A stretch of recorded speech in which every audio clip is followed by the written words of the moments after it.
तो आज की इस वीडियो में हम सभी राज्यों के महत्वपूर्ण लोक नृत्य और शास्त्रीय नृत्य के बारे में पढ़ेंगे। मैंने टीसीएस द्वारा जितने भी पूछे गए क्वेश्चन हैं सभी को एनालाइज करके, ऑथेंटिक क्वेश्चन को एनालाइज करके सभी लोक नृत्य को कवर किया है जो आपके एग्जाम के लिए इंपॉर्टेंट हैं और आजकल एग्जामिनर के द्वारा पूछे जा रहे हैं। और लास्ट में मैंने प्रीवियस ईयर क्वेश्चंस को भी कवर किया है। तो पहले वीडियो को पूरा देखना और लास्ट में प्रीवियस ईयर क्वेश्चन को जरूर अटेम्प्ट करना। तो चलिए बिना देरी किए हुए वीडियो को शुरू करते हैं। तो चलिए वीडियो की शुरुआत करते हैं और सबसे पहले शास्त्रीय नृत्य यानी कि क्लासिकल डांस और लोक नृत्य यानी कि फोक डांस, इनके बीच में अंतर क्या होता है वो जान लेते हैं। फिर हम एक एक करके लोक नृत्य और शास्त्रीय नृत्य इनके बारे में पढ़ेंगे। तो सबसे पहले देखते हैं शास्त्रीय नृत्य क्या होते हैं। तो शास्त्रीय नृत्यों के अपने नियम व सिद्धांत होते हैं और इन्हें सीखने के लिए प्रशिक्षण यानी कि ट्रेनिंग की आवश्यकता होती है। और शास्त्रीय नृत्य उच्च प्रशिक्षित व पेशेवर नृतकों के द्वारा ही किए जाते हैं, यानी कि इन्हें पहले सीखना पड़ता है। इनके नियम और सिद्धांत होते हैं जैसे कि भरतनाट्यम, कथकली, ये शास्त्रीय नृत्य के उदाहरण हैं। अब हम देखते हैं कि लोक नृत्य क्या होते हैं। तो लोक नृत्य के कोई विशेष नियम व सिद्धांत नहीं होते और इन्हें सीखने के लिए प्रशिक्षण की आवश्यकता भी नहीं होती। लोक नृत्य लोगों के व्यवसाय, धर्म, जाति, जन्म, मृत्यु और परंपराओं से जुड़े हुए साधारण नृत्य होते हैं जैसे कि भांगड़ा हो गया, गरबा हो गया, डांडिया हो गया। तो ये लोक नृत्य हैं। तो जो शास्त्रीय नृत्य होते हैं उन्हें सीखना पड़ता है, उनके नियम और सिद्धांत होते हैं। पर जो लोक नृत्य हैं इनके कोई नियम सिद्धांत नहीं होते और इन्हें सीखने के लिए मतलब इनका प्रशिक्षण लेने की भी आवश्यकता नहीं है। तो ये हो गया लोक नृत्य और शास्त्रीय नृत्य। अब हम इनके बारे में डिटेल में पढ़ते हैं और शुरुआत हम करते हैं जम्मू कश्मीर से। तो देखिए एग्जाम में क्या पूछा जाता है, आपको लोक नृत्य दिया होगा और उसके राज्य के बारे में पूछा जाएगा। तो जहां पर ट्रिक की जरूरत पड़ेगी हम ट्रिक से याद करेंगे और जहां पर जो नाम बहुत ही इंपॉर्टेंट होंगे वो आपको बिना ट्रिक के ही याद रखने होंगे। तो शुरुआत करते हैं जम्मू कश्मीर से, क्योंकि हर जगह तो ट्रिक काम नहीं आ पाएगी ना, हर जगह आप ज़्यादातर ट्रिक याद भी नहीं रख पाएंगे। तो जहां पर ट्रिक की जरूरत पड़ेगी वहां पर मैं आपको ट्रिक बताऊंगा। तो जम्मू कश्मीर के 3 लोक नृत्य आपको याद करने हैं। कौन कौन से हैं? पहला है रऊफ, ये सबसे ज़्यादा इंपॉर्टेंट है और ये एग्जाम में बहुत बार पूछा गया है। क्या नाम है? रऊफ। दूसरा है हफीजा नृत्य और तीसरा लोक नृत्य है हिकट। तो जम्मू कश्मीर के 3 लोक नृत्य हैं, रऊफ, हफीजा नृत्य और हिकट। इसमें से सबसे ज़्यादा इंपॉर्टेंट है रऊफ, ये बहुत बार एग्जाम में पूछा गया है। और जो रऊफ नृत्य है यह जम्मू कश्मीर राज्य में सबसे प्रसिद्ध लोक नृत्य है जिसका आयोजन फसलों की कटाई हो जाने के पश्चात स्त्रियों के द्वारा किया जाता है। याद रखिएगा। तो इसे याद कैसे करना है? देखिए रऊफ तो आपको पता ही होना चाहिए क्योंकि ये तो मोस्ट इंपॉर्टेंट है। अब बचे 2, हफीजा नृत्य और हिकट, ये भी इंपॉर्टेंट हैं। तो देखिए इन्हें कैसे याद करेंगे। तो जम्मू कश्मीर में आपको पता है कि मुस्लिम भाई बहनों की अधिकता है, तो आपको पता ही होगा कि वो भाई को क्या कहते हैं? खुदा हाफिज बोलते हैं और इसका नाम क्या है? हफीजा। तो खुदा हाफिज से आप रिलेट करेंगे हफीजा से। और हिकट के पीछे क्या है? तो कट है। तो आपको पता है कि पहले जम्मू कश्मीर भारत का अभिन्न हिस्सा होते हुए भी अनुच्छेद 370 के कारण भारत से कटा हुआ प्रतीत होता था, पर अब आपको पता है कि अनुच्छेद 370 हट गया है, तो अब ये पूर्ण रूप से भारत का अभिन्न हिस्सा बन चुका है। तो आपको क्या करना है, छोटी सी कहानी बनानी है जिससे रिलेट करके आपको इसे याद करना है, जिससे आपको ये काफी देर तक याद रहेगा। तो हाफिजा खुदा हाफिज से याद रखना है और हिकट के पीछे क्या है? कट। पहले जम्मू कश्मीर भारत का हिस्सा होते हुए भी कटा हुआ प्रतीत होता था, पर अब ये पूर्ण रूप से भारत का अभिन्न हिस्सा बन चुका है। तो ये ट्रिक है जिससे आप हफीजा नृत्य और हिकट इन दोनों को रिलेट करके याद कर पाएंगे कि जम्मू कश्मीर के ही लोक नृत्य हैं। और जो रऊफ है ये तो मोस्ट इंपॉर्टेंट है। अब आगे देखते हैं। तो जम्मू कश्मीर के बाद आगे हम आते हैं लद्दाख में। तो लद्दाख में आपको एक ही नृत्य याद रखना है, इसका नाम क्या है? शोंडोल नृत्य। यही बार बार एग्जाम में रिपीट होता है। क्या नाम है? शोंडोल नृत्य। ये लद्दाख का है। तो लद्दाख के शाही नृत्य के रूप में जाने जाने वाले शोंडोल नृत्य ने Guinness book of world record में सबसे बड़े लद्दाखी नृत्य के रूप में प्रवेश करके इतिहास रच दिया। तो याद रखिएगा जो शोंडोल नृत्य है इसने Guinness book of world record में भी अपना नाम दर्ज कराया है, क्योंकि यह लद्दाख का सबसे बड़ा नृत्य बनकर इसने इतिहास रचा है। और शोंडोल एक प्रसिद्ध नृत्य है जिसे कलाकार लद्दाख के राजा के लिए प्रस्तुत करते थे। तो पहले इसे लद्दाख के राजा के लिए प्रस्तुत किया जाता था और इसने अभी 2019 में Guinness book of world record में भी अपना नाम दर्ज कराया है, इसलिए ये इंपॉर्टेंट है। क्या नाम है? शोंडोल नृत्य। तो आगे है हिमाचल प्रदेश। और हिमाचल प्रदेश में आपको 3 लोक नृत्य याद रखने हैं। वैसे तो बहुत लोक नृत्य हैं पर आपको यही 3 याद रखने हैं जो ज्यादा एग्जाम में पूछे जाने के चांस हैं जिसके, और ये बहुत बार रिपीट हुए हैं। सबसे ज्यादा इंपॉर्टेंट है छपेली लोक नृत्य। तो ऐसे तो आपको तीनों याद रखने हैं, छपेली, डांगी और डंडा नाच। ये तीनों ही लोक नृत्य हिमाचल प्रदेश के हैं और छपेली हिमाचल प्रदेश का प्रसिद्ध लोक नृत्य है। छपेली नृत्य एक हाथ में रुमाल तथा दूसरे हाथ में दर्पण लेकर किया जाता है। तो अब देखते हैं कि इन्हें याद कैसे रखेंगे। तो हिमाचल प्रदेश में आपको पता है बर्फ होती है, मतलब कि बर्फ से ढका हुआ है ये प्रदेश। जब वहां आप नाचोगे तो पैरों से छप छप की आवाज आएगी, तो बर्फ के कारण पैरों से छप छप की आवाज आएगी। तो छप छप से याद रखेंगे छपेली, और पैर फिसल ना जाए बर्फ के कारण, इसलिए आपको डांग या डंडा लेकर नाचना पड़ेगा। तो इससे आप याद करोगे डांगी और डंडा नाच, क्योंकि अगर आप बर्फ पर नाचोगे तो पैर फिसल जाएंगे, इसीलिए कोई लंबी सी डांग या डंडा लेकर नाचना पड़ेगा। तो डांग से डांगी और डंडा से डंडा नाच। तो ये छोटी सी स्टोरी है जिससे रिलेट करके आप इन्हें याद रख सकते हैं, क्योंकि अगर आप छोटी सी स्टोरी बना लेंगे और उनसे रिलेट कर लेंगे तो ये चीज़ आपको याद रहेगी। वैसे भी अगर आपको याद रहता है तो और अच्छा है। छपेली, डांगी और डंडा नाच, ये तीनों ही लोक नृत्य हिमाचल प्रदेश के हैं। तो आगे है उत्तराखंड, और उत्तराखंड के 2 लोक नृत्य आपको याद रखने हैं। एक है गढ़वाली और दूसरा है कुमायूनी। और इसे तो याद रखना भी आसान है, क्योंकि जो उत्तराखंड है इसे 2 डिवीजन में बांटा गया है। एक है गढ़वाल और दूसरा है कुमायूं डिवीजन। तो इन्हें तो याद ही रखना आसान है, क्योंकि इसी के नाम से लोक नृत्य है। गढ़वाल से गढ़वाली और कुमाऊं से कुमायूनी। क्योंकि जो अगर आप उत्तराखंड देखेंगे तो इसे 2 डिवीजन में बांटा गया है। ऊपर वाला है गढ़वाल और दूसरा है कुमायूं। तो गढ़वाल से गढ़वाली और कुमाऊं से कुमायूनी। अब आगे देखते हैं। तो उत्तराखंड के बाद आते हैं उत्तर प्रदेश में, और उत्तर प्रदेश के 4 लोक नृत्य आपको याद रखने हैं। पहला है नौटंकी, दूसरा है रासलीला, तीसरा है कजरी और चौथा है मयूर नृत्य। तो जो मयूर नृत्य है ये उत्तर प्रदेश के ब्रिज क्षेत्र में किया जाता है। ये एग्जाम में पूछा गया था कि उत्तर प्रदेश के ब्रिज क्षेत्र में कौन सा लोक नृत्य किया जाता है, तो मयूर नृत्य किया जाता है। और मयूर नृत्य ब्रिज क्षेत्र का नृत्य है, जैसा कि मैंने आपको बताया। और इसमें जो नर्तक होते हैं, यानी कि जो लोग नृत्य करते हैं, वो मोर के पंख से बने विशेष वस्त्र धारण करते हैं। तो मोर के पंख से बने विशेष वस्त्र वो धारण करके ये नृत्य करते हैं, जैसा कि आप इमेज में देख रहे हैं। तो 4 लोक नृत्य हो गए, कौन कौन से? नौटंकी, रासलीला, कजरी और मयूर नृत्य। तो ये तो आसान है। अब आगे देखते हैं। तो उत्तर प्रदेश के बाद आगे है पंजाब।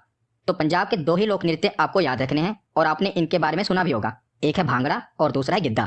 तो ये तो आपने सुने भी होंगे कि ये पंजाब के ही लोक नृत्य हैं, भांगड़ा और गिद्धा। बस आपको ये याद रखना है कि जो भांगड़ा नृत्य है ये पुरुष प्रधान नृत्य है, और आमतौर पर जो यह नृत्य है वैसाखी पर्व पर किया जाता है।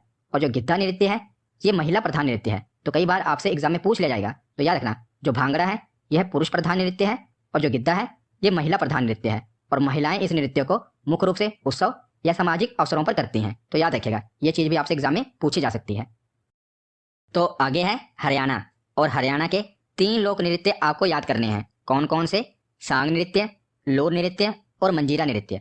ये तीनों ही इंपॉर्टेंट हैं, सांग, लोर और मंजीरा। तो ये इंपॉर्टेंट हैं, इन्हें कैसे याद रखना है? तो मैं आपको एक लाइन बता देता हूँ, इससे रिलेट करके आप इन्हें याद रखना, और बहुत देर तक आपको ये याद रहेंगे। तो देखिए, जो हरियाणा के सॉन्ग होते हैं इन्हें लोग दूर दूर से सुनने आते हैं। क्यों? क्योंकि जो लोग हैं इसमें मंजीरा बजाकर नाचते गाते हैं। तो यही एक लाइन है जिससे रिलेट करके आपको ये याद रहेगा कि जो हरियाणा के सॉन्ग हैं दूर दूर से लोग इन्हें सुनने आते हैं, क्योंकि इनमें खासियत क्या है कि जो लोग हैं वो मंजीरा बजाकर नाचते गाते हैं। तो हरियाणा के सॉन्ग, इससे आपको पता लगेगा कि हरियाणा राज्य है और सॉन्ग इसका नृत्य है। उसके बाद दूर दूर से सुनने आते हैं, तो दूर को आप रिलेट करेंगे लोर से। दूर दूर से सुनने आते हैं। क्यों सुनने आते हैं? क्योंकि लोग मंजीरा बजाकर नाचते गाते हैं। तो हरियाणा के सॉन्ग दूर दूर से सुनने आते हैं क्योंकि लोग मंजीरा बजाकर नाचते गाते हैं। तो ये एक लाइन है जिससे रिलेट करके आपको ये याद रहेगा, और बहुत इंपॉर्टेंट है, याद रखिएगा। ये तीनों ही लोक नृत्य बहुत बार एग्जाम में पूछे गए हैं। अभी जो आरआरबी एनटीपीसी का एग्जाम हुआ था उसमें भी ये तीनों लोक नृत्य पूछे गए थे, इसीलिए इन्हें मैंने इंक्लूड किया है। तो अब आगे देखते हैं। तो हरियाणा के बाद अब हम आते हैं राजस्थान में। तो राजस्थान के 4 लोक नृत्य आपको याद रखने हैं। कौन कौन से? घूमर, कालबेलिया, भवाई नृत्य और पनिहारी नृत्य। तो घूमर तो आपको याद ही होगा कि घूमर राजस्थान का लोक नृत्य है। याद कौन कौन से रखना है? कालबेलिया, भवाई नृत्य और पनिहारी नृत्य। तो पनिहारी कैसे याद रखेंगे? नाम है राजस्थान, आपको पता है राजस्थान ज्यादातर एरिया मरुस्थल है और वहां पर पानी की कमी है। तो नृत्य कौन सा है? पनिहारी नृत्य। पानी के लिए नृत्य किया जा रहा है, पनिहारी नृत्य। और घूमर ये तो इंपॉर्टेंट है और वर्ल्ड फेमस नृत्य है घूमर, आपको पता ही है कि ये राजस्थान का है। जो घूमर है ये राजस्थान का एक परंपरागत लोक नृत्य है, और इसका विकास भील जनजाति ने मां सरस्वती की आराधना करने के लिए किया था, पर बाद में बाकी की राजस्थानी बिरादरियों ने इसे अपना लिया था। तो शुरुआत किसने की थी? भील जनजाति ने मां सरस्वती की आराधना के लिए घूमर नृत्य स्टार्ट किया था, पर बाद में सभी राजस्थानी मतलब कि बाकी की राजस्थानी बिरादरियों ने इसे अपना लिया था। तो ये एक फैक्ट है, याद रखिएगा। आपसे पूछा जा सकता है कि इसकी शुरुआत किस जनजाति के द्वारा की गई थी? तो भील जनजाति के द्वारा की गई थी। तो नृत्य याद रखिएगा, घूमर, कालबेलिया, भवाई नृत्य और पनिहारी नृत्य। तो पनिहारी तो रिलेट हो ही रहा है क्योंकि राजस्थान है, मरुस्थल वाला एरिया है, तो पानी के लिए नृत्य किया जा रहा है, पनिहारी नृत्य। और घूमर तो वर्ल्ड फेमस है। अब आगे देखते हैं। तो राजस्थान के बाद आगे है छत्तीसगढ़। तो छत्तीसगढ़ में आपको एक ही लोक नृत्य याद रखना है और यही एग्जाम में पूछा जाता है, सुआ नाच। तो सुआ नृत्य छत्तीसगढ़ में किया जाता है और सुआ छत्तीसगढ़ में तोते को कहते हैं। तो सुआ नृत्य विशेष रूप से गोंड जनजाति की नारियों द्वारा दिवाली के अवसर पर आंगन के बीच में एक पिंजड़े में बंद हुआ सुआ को प्रतीक बनाकर, तो मिट्टी का हरे रंग का तोता बनाकर उसे प्रतीक बनाकर और सर पर कलश रखकर यह नृत्य किया जाता है, सुआ नृत्य। सुआ किसको कहा जाता है? तो तोते को कहा जाता है, क्योंकि एक एग्जाम में पूछा गया था कि तोते को प्रतीक बनाकर कौन सा नृत्य किया जाता है, तो सुआ नृत्य किया जाता है। और मैंने आपको बताया कि सुआ तोते को ही कहते हैं, तो इससे आप रिलेट कर सकते हैं। उत्तर प्रदेश और बिहार में देखा जाए तो तोते को सुग्गा कहा जाता है। उत्तर प्रदेश और बिहार के कुछ इलाकों में सुग्गा कहा जाता है और छत्तीसगढ़ में सुआ कहा जाता है। तो सुआ नृत्य तोते को प्रतीक बनाकर किया जाता है। कहाँ पर किया जाता है? छत्तीसगढ़ में किया जाता है। तो आगे अब हम आते हैं मध्य प्रदेश में। तो मध्य प्रदेश के दो लोक नृत्य आपको याद रखने हैं, एक है जवारा नृत्य और दूसरा है मटकी। तो दोनों ही इंपॉर्टेंट हैं, जवारा और मटकी। मटकी नृत्य मोस्ट इंपॉर्टेंट है क्योंकि ये एग्जाम में बहुत बार रिपीट हुआ है और ये दोनों ही मध्य प्रदेश के हैं। तो मटकी नृत्य महिलाओं के द्वारा विभिन्न अवसरों पर किया जाता है और यह मालवा का एक सामुदायिक नृत्य है। कौन सा? मटकी नृत्य। तो मटकी नृत्य को तो याद रखना भी आसान है। कैसे? क्योंकि जो मटकी होती है इसे सिर पर एकदम मध्य में रखा जाता है ताकि बैलेंस ना बिगड़े। तो इससे आप रिलेट कर पाएंगे कि मटकी को सिर के मध्य में रखना पड़ता है ताकि बैलेंस ना बिगड़े। तो मध्य से मध्य प्रदेश आपको याद आ जाएगा। मध्य प्रदेश में कौन सा लोक नृत्य किया जाता है? मटकी। और जवारा नृत्य भी यहीं पर किया जाता है।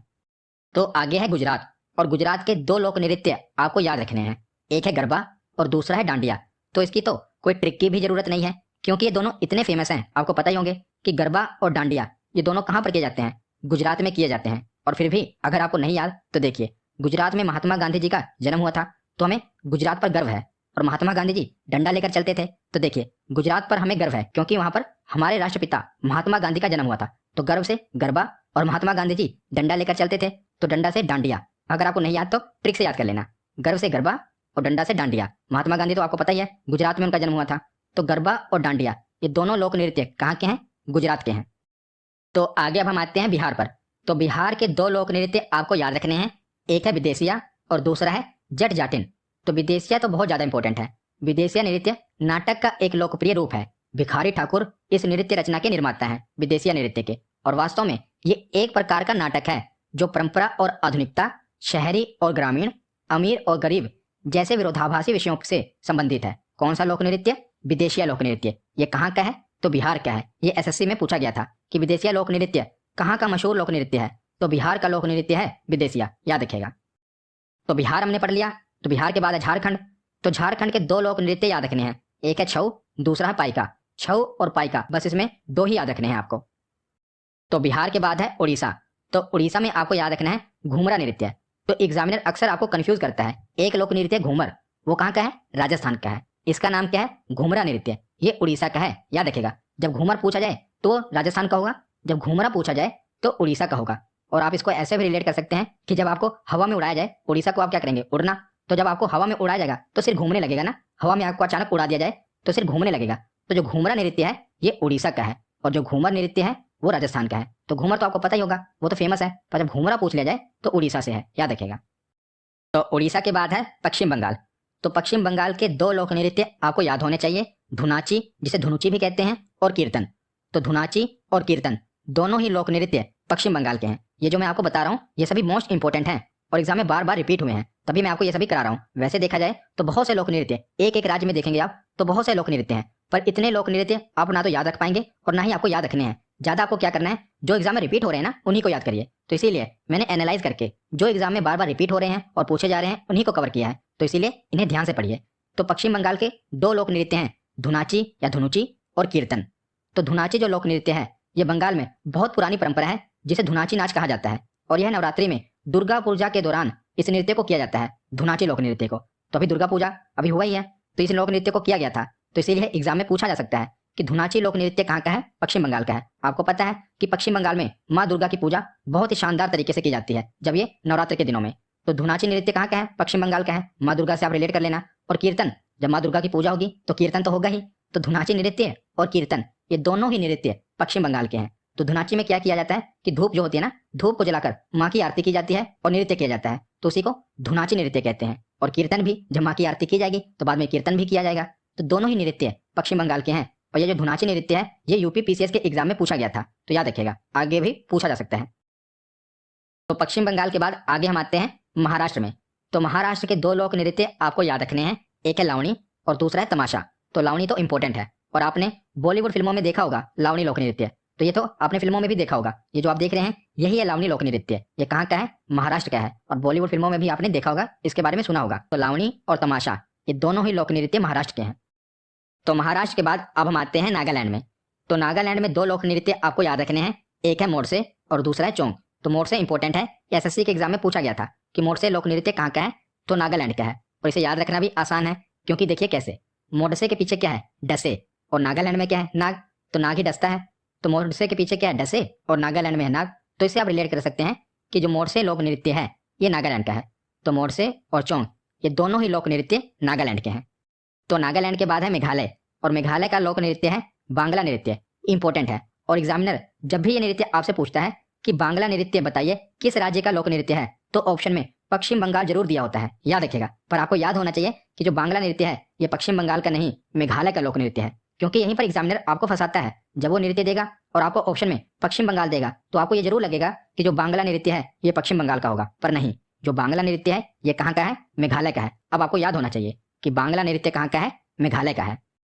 तो आगे है अरुणाचल प्रदेश, और अरुणाचल प्रदेश में आपको दो लोक नृत्य याद रखने हैं, एक है मुखौटा नृत्य और दूसरा है युद्ध नृत्य। तो मुखौटा और युद्ध नृत्य ये दोनों ही अरुणाचल प्रदेश के लोक नृत्य हैं, और मैं आपको इन्हें भी करंट की स्टोरी से याद कराता हूँ। तो देखिए आपको इसे याद हो जाएगा। अगर आप अभी न्यूज़ को फॉलो कर रहे होंगे तो आपने देखा होगा कि चाइना ने अरुणाचल प्रदेश में घुसपैठ की कोशिश की थी, पर चाइना को भारतीय सैनिकों ने इस कोशिश को पूरा होने नहीं दिया और उसे नाकामयाब कर दिया। पर जो चाइना है ये अरुणाचल प्रदेश को अपना हिस्सा बताता है। वो कहता है कि जो अरुणाचल प्रदेश है ये हमारा हिस्सा है, यानी चाइना अपना हिस्सा बताता है, जबकि जो अरुणाचल प्रदेश है ये भारत का अभिन्न हिस्सा है। पर फिर भी चाइना, आपको पता ही है कि हर देश के साथ उसके संबंध सही नहीं है, मतलब कि उसकी जो सोच है वो विस्तारवाद की उसकी नीति है। और एक तरफ तो जो चाइना है वो हमें अपना दोस्त बताता है और दूसरी तरफ युद्ध की धमकी देता है। तो अरुणाचल प्रदेश के लिए तो हम कह सकते हैं कि चाइना ने दोस्ती का मुखौटा पहन रखा है और अंदर से वो हमसे युद्ध करना चाहता है। एक तरफ तो वो दिखाता है कि हम आपके दोस्त हैं, तो दोस्ती का मुखौटा भी पहन रखा है, और दूसरी तरफ अंदर ही अंदर वो हमसे युद्ध करना चाहता है। तो दोनों ही लोक नृत्य इसमें आ रहे हैं ना, क्योंकि ये जो राज्य है अरुणाचल प्रदेश, इससे भी करंट की न्यूज रही है। तो करंट की न्यूज से आप जोड़कर इसे याद कर सकते हैं कि अरुणाचल प्रदेश जब भी आपके दिमाग में आए तो चाइना दिमाग में आ जाता है, और चाइना ने, आपको पता है कि दोस्ती का मुखौटा पहन रखा है और अंदर से युद्ध करना चाहता है। तो इस स्टोरी से आप रिलेट करके इसे याद कर सकते हैं कि जो मुखौटा नृत्य है और युद्ध नृत्य है ये अरुणाचल प्रदेश का लोक नृत्य है। तो अरुणाचल प्रदेश के बाद आते हैं असम में। तो असम में है एक लोक नृत्य बिहू, दूसरा है बागुरुम्बा नृत्य और तीसरा है कालीगोपाल। तो बिहू तो बहुत ही फेमस है, आपको पता ही होगा कि ये असम का लोक नृत्य है। और अभी एग्जाम में, एनटीपीसी के एग्जाम में पूछा गया था कि बोडो समाज के द्वारा कौन सा नृत्य है जो बटरफ्लाई की फॉर्म में किया जाता है, तो यह है बागुरुम्बा नृत्य। बागुरुम्बा नृत्य असम के बोडो समाज द्वारा किया जाता है और इस नृत्य को बटरफ्लाई डांस भी कहते हैं। किसे? बागुरुम्बा नृत्य को। ये कहाँ का नृत्य है? तो असम का नृत्य है, याद रखिएगा। बिहू और बागुरुम्बा और कालीगोपाल ये तीनों ही लोक नृत्य असम के हैं। और बिहू तो बहुत बार पूछा गया है और आपको पता भी होगा क्योंकि बहुत फेमस है, बिहू असम का ही है। और बागुरुम्बा नृत्य अभी एनटीपीसी के एग्जाम में पूछा गया था, इसीलिए मैंने कवर कर दिया। तो ये इसे बटरफ्लाई डांस कहा जाता है और ये बोडो समाज के द्वारा किया जाता है। तो असम के बाद हम आते हैं मणिपुर में। तो मणिपुर के दो लोक नृत्य हैं, एक है लाई हरोबा और दूसरा है जागोई नृत्य।